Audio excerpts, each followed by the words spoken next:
Well, hello and welcome to my hobby prison. We're going to start a leather project today.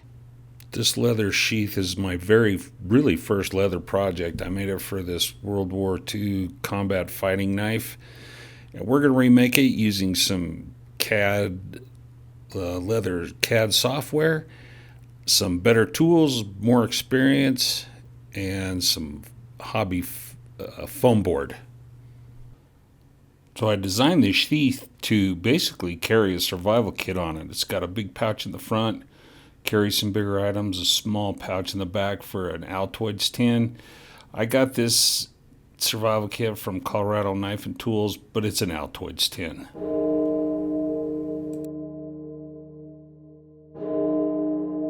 Hope you enjoy the journey.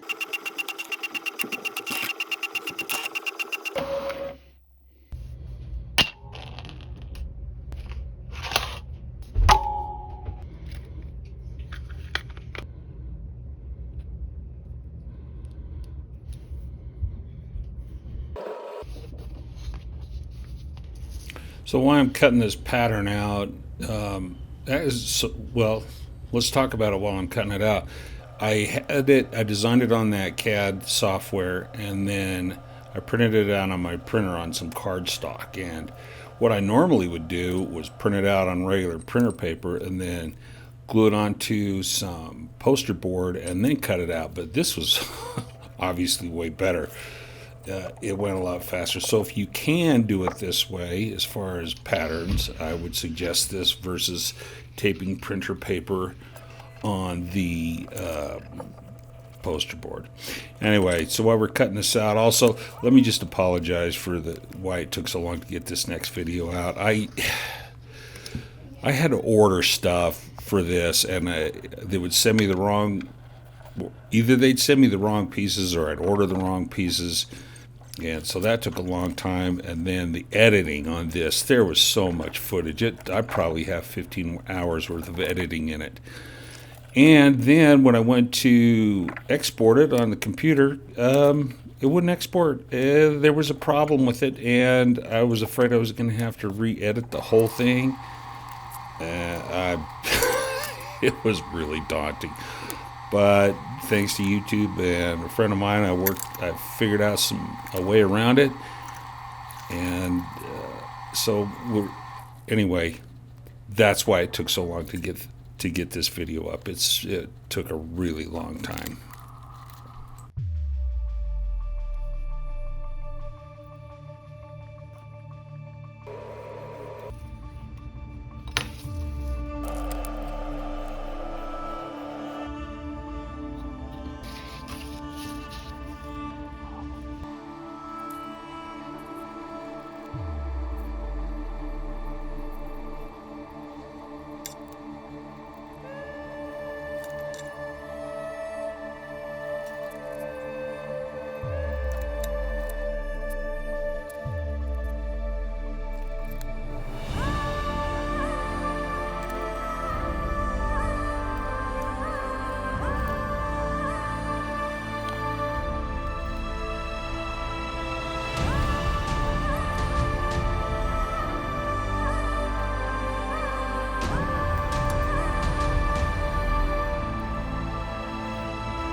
So typically, when I do some big project like this, where it's basically kind of start from scratch, I usually make it first with some foam board from, I think I got this stuff at Walmart. We don't have a hobby store in town, so I probably got it at Walmart. And basically, I make the whole sheath out of foam board, put it all together. It just gives me a basic idea of how it's going to work out. So I like to do it. It's up to you. It's a lot of extra work, but it seems to work well for me.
Here's one of those mistakes that happened where I'm glad I did it on that foam board instead of on a piece of leather. I cut the slots for the belt loop on the wrong side of the sheath, so if I'd have done that on the leather, well, I would just had a whole bunch of scrap leather left over and had to cut that part out again. But I built it with the foam board first and caught that before I did something more expensive.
This, I don't know what was wrong with this die. It was expired or just not very good, but yeah, I ended up putting a lot of dye on this piece, and it even bled through to the front, and it was still faded. But I had to order more black dye anyway, so I just redid it with the new black dye. But yeah, I don't know if I'll get that kind of black dye again.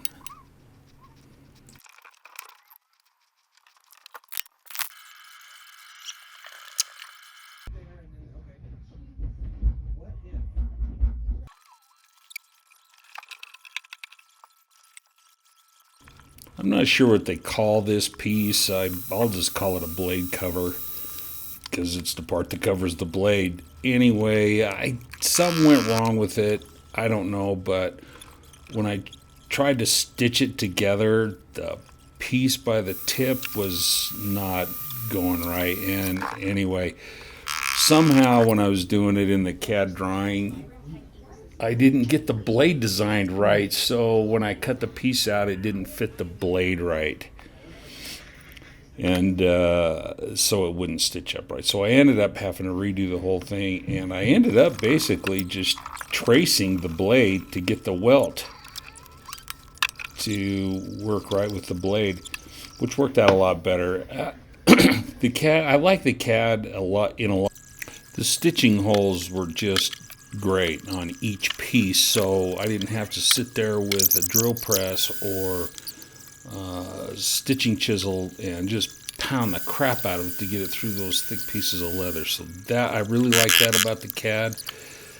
The lines are straight with the CAD. It was easy to put two pieces of the pattern together because I call it the over the loop part,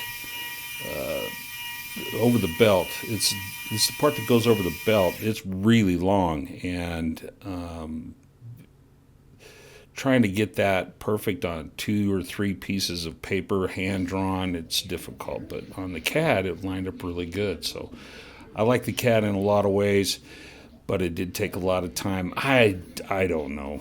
It might be better just to trace it and do it by hand.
See along the tip right there, I was talking about it didn't match up right.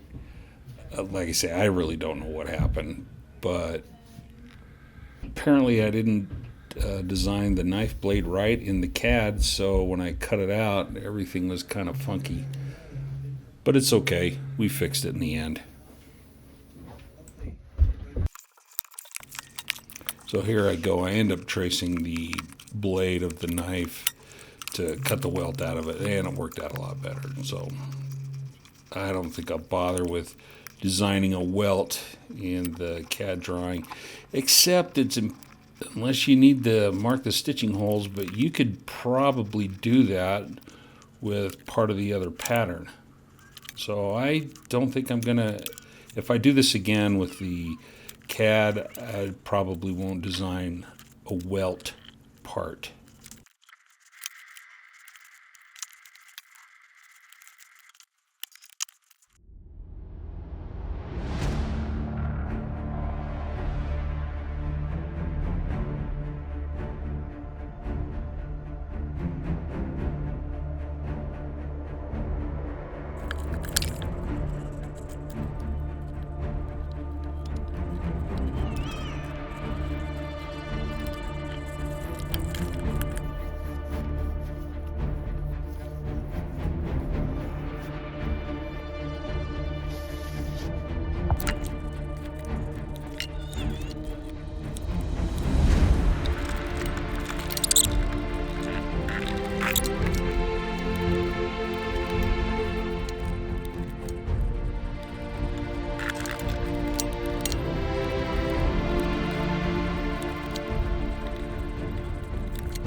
Measuring thread. This is tricky. A lot of it depends on how many layers and how thick your leather is going to be. So we're going to go through 1, 2, 3, 4 thicknesses, 4 layers of 10-ounce thick leather. So it's going to take a lot. So what I did was I measured around the stitching line, then I tripled that, so I made 3 of those, and then I doubled that. That should give us plenty of thread to get around that. If you end up running out of thread partway through it, you can add it in, but you'll kind of have a double stitch in parts, let's say. But we had enough thread for this. But that's what I do with really thick layers of leather. If it's less thick, you can get away with just measuring around the edge and then doubling that and then doubling that.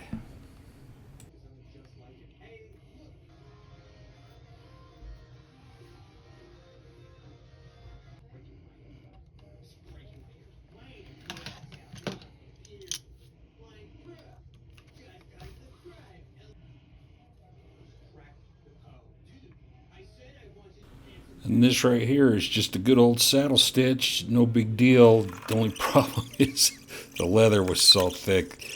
Every stitch, I think I used pliers on it, try to get the needle through it, and then we'll push it into one side, then pull it out the other, all with pliers. It took a really long time, but we got it done, and it turned out okay.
Ian's going to model this for us. So there's two ways to wear this. This way, the belt loop just goes, or the belt goes right through just that loop, and you wear it up higher on your hip. And the other way is to wear it as a dangler. All right, we're going to wear it as a dangler. So you undo the dangle strap, the belt loop. Take your ring out.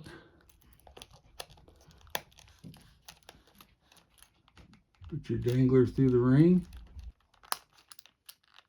Snap it together. Put your belt loop through it, or your belt through the loop.